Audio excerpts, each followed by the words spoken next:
that is I've never heard that, Daryl. That is a fascinating Mhm. concept. I was going to ask you, that was one of my questions today, the five forms of abundance. Can we dig in a little deeper into these five form of abundances? Or are there Well, only five forms? no, there may be many more. He's only discussed these forms. Mhm. Um, but again, I mean, look at the idea of communication being a form of abundance. And I've had experiences with this form myself. Sometimes you're in a situation, but let's even say, just bring it down to brass tacks.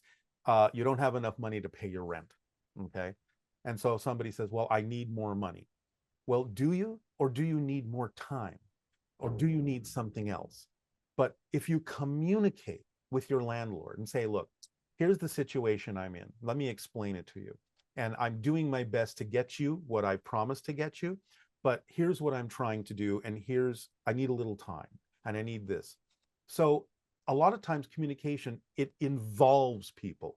It makes them appreciate that you didn't just run away and hide. You didn't just leave them hanging. You communicated. And because you communicated, the landlord says, I get where you're at, and I'm fine with giving you an extra month to do this or that or whatever you need to do.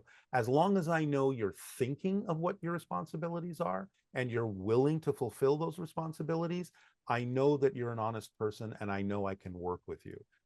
Well, look what just happened. Now, suddenly you have more time, you have more opportunities that will come to you in that time to give you what you need, to pass on what you promised.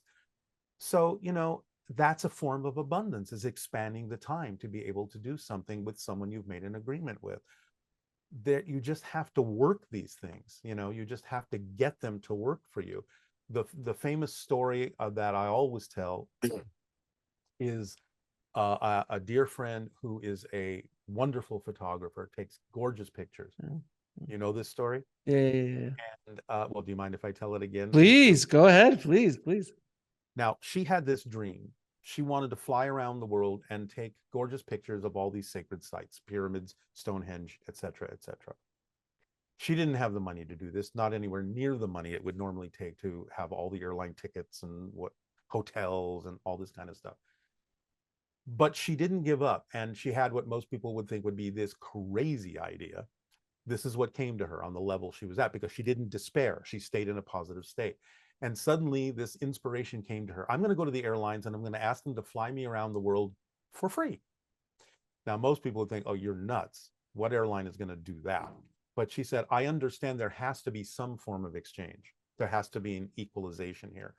So I'm going to the airlines and I'm telling them, if you fly me to all these sites for free, I'm going to take these gorgeous pictures, because look, here's the pictures I've already done. And you can see that they're really good pictures.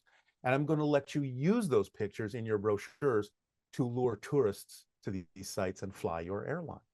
Not only did they say, yes, that's a brilliant idea, they put her up in the best hotels, they fed her the best food, flew her around the world. She lived like a queen, didn't spend a dime, and actually made money. So it's staying in that state where you go, okay, if this path is closed to me, I may not have access to this form of abundance, but I must have access to other forms if I'm only imaginative and creative enough to stay in a state where I can be inspired to think of an alternate path.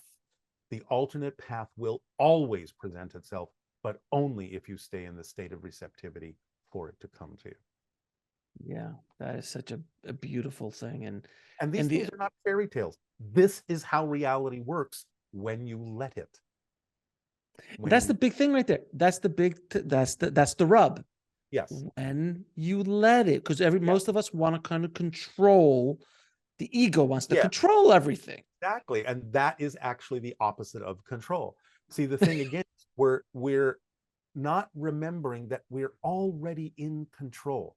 Surrendering to the flow of your life is not giving up control. It's actually surrendering to the control that's already built into you. It's automatic. You have to work with the way your life comes to you, knowing that it's coming to you in that way for a reason, for your purposes, to allow you to explore what you need to explore, to what you've agreed to explore, to improve yourself, to grow.